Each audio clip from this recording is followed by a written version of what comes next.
It's a big piece of art. He made his own world. He did not copy anything.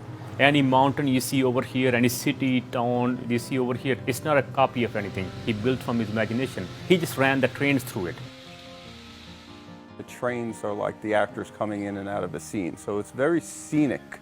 Whether you're into trains or not, it's a scenic miniature wonderland.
He was happy that we basically saved his piece of art. He said, "This is my gift to the world, and you're happy you guys came and you basically saved it."